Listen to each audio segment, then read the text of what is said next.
Vale, hola, mi nombre es Laura Aragoy, soy periodista en La Vanguardia.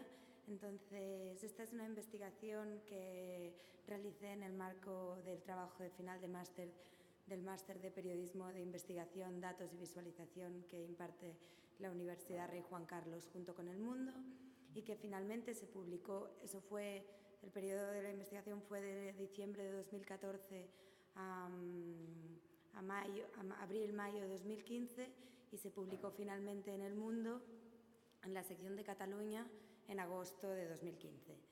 Entonces, el trabajo era sobre el mercado arbitrario de la sanidad pública en Cataluña, y lo que hice fue un análisis de la contratación pública del material sanitario en Cataluña.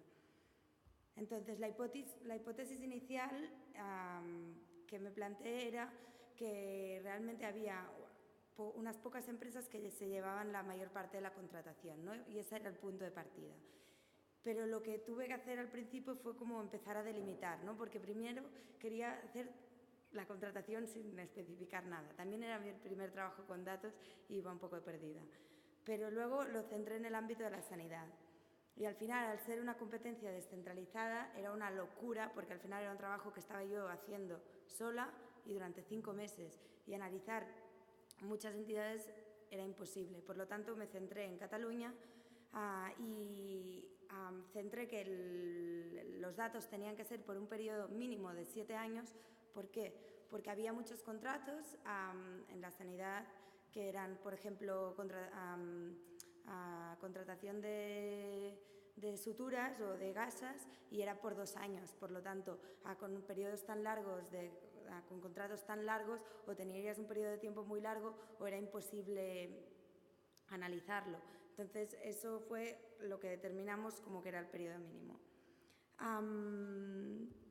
Vale, entonces, ¿dónde fui a buscar la información? En Cataluña existe el registro de contratación pública, que al final es un registro online donde están todos los contratos que se han hecho de todas las administraciones públicas catalanas, digamos, que dependen de la Generalitat, las locales no, pues todas están colgadas en este registro. El problema es que este registro solo empezaba en octubre de 2012, y yo necesitaba que empezase en 2008, por lo tanto había un rango de datos que me faltaban. Además, la verdad es que estaba muy bien este registro, porque aparte de solo online y todo en formato reutilizable, que te lo podías descargar en Excel, estaba muy bien ordenado. Es decir, tenías ya de entrada importe, fecha de licitación, fecha de adjudicación, descripción del contrato, empresa adjudicataria. Estaba muy bien trabajado, pero claro, me faltaba la mitad de la información. Entonces, lo que hice fue una petición de información pública. Hice una petición de información pública a este registro a ver si me podían dar datos anteriores. Lo que pasa que en este momento la ley de transparencia creo que no había entrado todavía en vigor en las comunidades autónomas. Y estaba en marcha una ley catalana, pero que todavía le faltaban unos meses para entrar en vigor. Por lo tanto, me dijeron que como no había ley, pues que no me lo iban a dar y no pasaba nada. Entonces tuve que buscar otras fuentes. Los boletines oficiales eran una fuente. Estaba el Diario Oficial de la Generalitat de Cataluña, el Boletín Oficial del Estado y el de la Unión Europea. ¿Cuál era el problema? Que la ley de transparencia decía que los contratos de más de 60.000 euros la ley de transparencia, la ley de contratos decía que los contratos mayores de 60.000 euros se tenían que publicar en los boletines, pero no especificaba cuál exactamente. Por lo tanto, yo tenía contratos de la sanidad catalana repartidos por los 3 boletines y no sabía si estaban duplicados o eran los mismos, o en cuáles había más o en cuáles había menos. Al final, haciendo como búsquedas y un poco viendo cuál era el resultado, al final, digamos que el boletín más cercano a la administración, que era el DOC, era el que contenía más contratos de sanidad. Total, que al final el trabajo era una aproximación a la realidad, pero no podía, obtener la totalidad de los contratos y estar segura que solo había estos sería imposible, pero bueno, podíamos hacer una aproximación. Entonces, el problema del DOC. Es decir, el DOC tenía como una especie de buscador donde tú podías poner sanidad Departamento de Salud, que creo que se llamaba. Entonces, tú lo ponías y en teoría te filtraba solo por aquellos documentos oficiales que tenían alguna publicación del Departamento de Salud. ¿Cuál era el problema? Que el buscador no funcionaba bien porque se escapaban documentos. Yo creo que había demasiados documentos y no tienen ese buscador bien hecho. Por lo tanto, la única opción que había era descargarse todos los documentos durante el periodo de tiempo que yo estaba interesada y abrirlo uno por uno y ir mirando. Y el problema también fue que yo quería obtener todos los 1012 documentos PDF con todas sus páginas. El problema es que yo quería obtenerlos todos de golpe, pero para proteger, creo que es el derecho del olvido, pero al final si alguien ha cometido un delito y sale en el DOC, tú no puedes pedir todos los DOC porque directamente podrías buscar por el nombre de esa persona. Por lo tanto, yo pedí al Diario Oficial de la Generalitat que me diesen todos los documentos, todos los boletines durante el periodo de tiempo, pero me dijeron que no, que me los tenía que descargar uno por uno en la web. Y el problema es que tenías que meter un código a cada descarga, por lo tanto, bueno, más dificultad. Pero al final lo descargué y fui uno por uno y lo que hice es un poco copiar el Excel que ya tenía, ¿no? Y fui trasladando los datos y ampliando todo el registro. Al final me quedó un único documento con más de 30.000 registros, 15 campos diferentes, pero en realidad era un Cristo de documento. ¿Por qué? Porque había cometido el error de no concretar, ¿no? Creo que la hipótesis de entrada no la planteé bien o era demasiado amplia.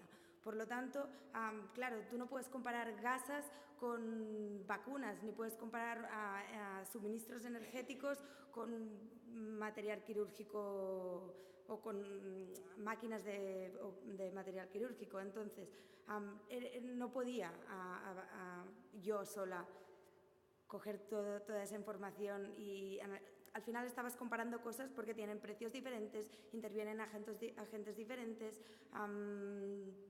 la funcionalidad es diferente, no puedes compararlo. Entonces ese fue un aprendizaje que descubrí cuando llegué a ese documento. Por lo tanto, lo que hice fue, en función del producto, establecí categorías, una categoría inicial y 2 subcategorías más. Entonces puse el límite por el tipo de producto que se estaba licitando. Hice material sanitario, de modo que no hice suministros y creo que una máquina de hacer un TAC, por ejemplo, también las grandes maquinarias las quité, también porque disparaban mucho los precios. Y me interesaba más el material más de uso diario. Al final tenía 11 categorías de material sanitario y la base de datos final, el Excel final, excluía 154 de los 3.000 concursos que había registrado porque faltaban datos. Es decir, no especificaban bien la empresa, no había el importe, no había una fecha de licitación pero no una de adjudicación. Entonces lo tuve que ir quitando. Y luego lo que comentaba antes, que no todo lo que se había licitado se había publicado en el DOC o no tenía la certeza que eso hubiese sido así, por lo tanto, al final podía hacer una aproximación. Una vez tenía ya ese Excel, digamos, filtrado con mis datos, el problema era entenderlo. Entonces, para ello hice 19 entrevistas con agentes que intervenían en un momento u otro del proceso de licitación. Médicos de diferentes áreas, personal administrativo, que al final en los que emitían los pliegos de cada adjudicación, los gerentes de hospitales, abogados, enfermeras, empresas, incluso una con la sindicatura de cuentas que había auditado algunos contratos. Con esas entrevistas y ese contexto, empecé como a analizar y pude extraer que entre 2008 y 2015, que era el periodo que tenía de datos, 10 empresas se habían quedado casi la mitad del material sanitario que se había licitado, el 42%, unos 1.500 millones de euros. Luego, que el proceso a través de las entrevistas, que en este caso el contexto era muy importante, el proceso de licitación del material sanitario estaba básicamente en manos de criterios subjetivos. Y eso tenía la parte buena, que en caso de un buen criterio médico era lo más adecuado para el paciente o para esa contratación, pero en un contexto de crisis económica también hacía que se apostase por el precio más barato en vez de apostar por el material más idóneo para ese hospital.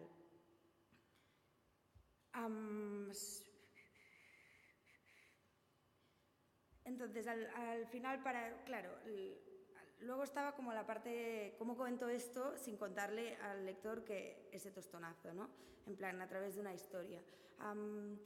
Una de esas 10 empresas que se había repartido el 42% de los contratos era Johnson & Johnson.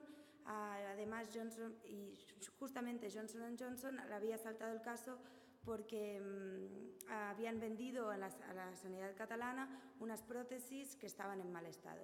Entonces, a través de una chica, Alexia Fresenier, que le habían implantado una de esas prótesis, conté toda la historia del problema, ¿no? De cómo al final buscar un precio más barato, cómo teníamos todo el contexto legal, había hecho pues, que en este caso esta chica pues no sabía si en un futuro podía desarrollar cáncer o no. Luego hice este reportaje principal, luego expliqué otra pieza, el caso de Puy, que eran como se llamaban esas prótesis, y finalmente hice como, con las herramientas que en ese momento tenía a mi alcance, como una especie de repositorio de datos donde el lector en este caso podía buscar, filtrar por empresa, por tipo de material, a ver cuál se había llevado más, cuál se había llevado menos, y toda la investigación se publicó en El Mundo. Y ese fue un poco el trabajo. No sé si hay alguna duda.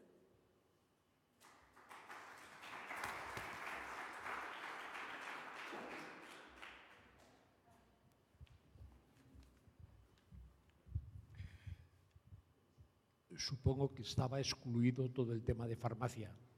Estaba excluido De lo que has estudiado, excluido, digo, todo el tema de productos farmacéuticos. No, estaban. De hecho, el 50% de los contratos eran de productos farmacéuticos, vale. Es decir, de medicinas. O sea, material sanitario realmente y productos farmacéuticos también estaba incluidos. Productos farmacéuticos, sí. Eso, por aquí hay el link corto donde se puede ver bien en el aplicativo donde estaban. Es que no sé si puedo vale, darle. Nada más. Bueno, no puedo. Pero bueno, si con la presentación se puede ver y había, digamos, material fungible que al final es pues, las gasas, las suturas, todo el material de un solo uso. Luego estaba material farmacéutico, todas las medicinas, vacunas, sábanas, todo. A menos los suministros eléctricos y las grandes máquinas de hacer operaciones, todo el resto estaba incluido, porque estas me desviaban demasiado, es decir, no las podía incluir dentro del todo por el precio que tenían, igual que los suministros, tenían un precio mucho más elevado. ¿Puedes pasar la diapo anterior, por favor? La anterior. Bueno, ahí dices que 10 empresas lograron el 42% de todo el material sanitario. Claro, el dato así en bruto dice poco, porque no sabemos cuántas empresas tienen la capacidad de vender o de fabricar o vender o comercializar ese material sanitario.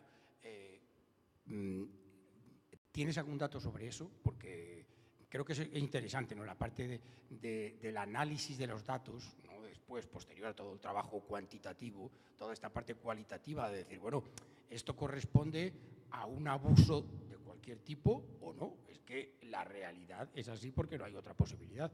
En el caso concreto de esto, ¿tienes en tu investigación, tienes algún dato que te diga que la concentración en 10 empresas es un dato exagerado, muy desviado hacia un lado? Al final aquí es donde entraba la parte del contexto que no se podía analizar todo solo a nivel cuantitativo, porque al final todas esas 10 empresas eran todas multinacionales que tienen una gran variedad de productos. Y lo que sí que no podía hacer, porque no me era posible, era ver cuántas empresas se habían presentado cada oferta, que esto hubiese sido lo ideal, pero eso no se podía hacer. Con este vacío que yo no podía suplir con el tema de los datos, es donde entra todas las entrevistas que realicé, donde yo les preguntaba a las diferentes personas si ellos creían o no que se apostaba por una multinacional o no, porque te daba más beneficios o porque era más barata o porque... Es decir, fue toda esa parte que en ese momento los datos no pude llegar a través de los datos y llegué a través de las entrevistas. Sí, o sea, seguramente tenían mucho más, una línea de productos mucho más amplia, Johnson & Johnson o muchas de las empresas que estaban en esa lista. De hecho, solo había una española, el resto eran norteamericanas. Pero, por ejemplo, en el caso de las prótesis, que fue el que yo utilicé para explicar todo esto, había otras opciones de prótesis que son mucho mejores. Y hablé con médicos de prótesis y me dijeron, no, porque por ejemplo, en el caso de las prótesis, realmente hay muchas más ofertas que son mucho mejores que las que ofrece Johnson & Johnson, que normalmente es una porquería. Y luego, y aquí también entra la otra parte, si ahora yo tuviese que volver a hacer el trabajo, acotaría, solo analizaría prótesis, por ejemplo, no le intentaría abarcar todo, pero era la primera vez y fue como, venga, vamos a meternos ahí, y luego, pues una aprende también con el tiempo, que está bien. Pero sí, ¿alguna cosa más?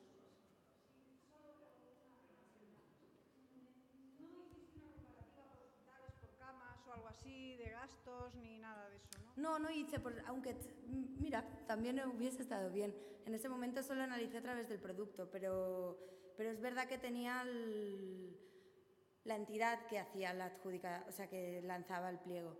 El problema es que el consorcio de hospitales, solo conozco el caso de Cataluña, es muy complejo y al final hay un solo hospital que puede estar pidiendo para diferentes hospitales y era un poco difícil esta parte, pero sí que hubiese sido interesante a ver cuál era el organismo que licitaba más. Igual lo hice y no, es que también lo hice hace 3 años y no saqué nada relevante, por eso lo descarté.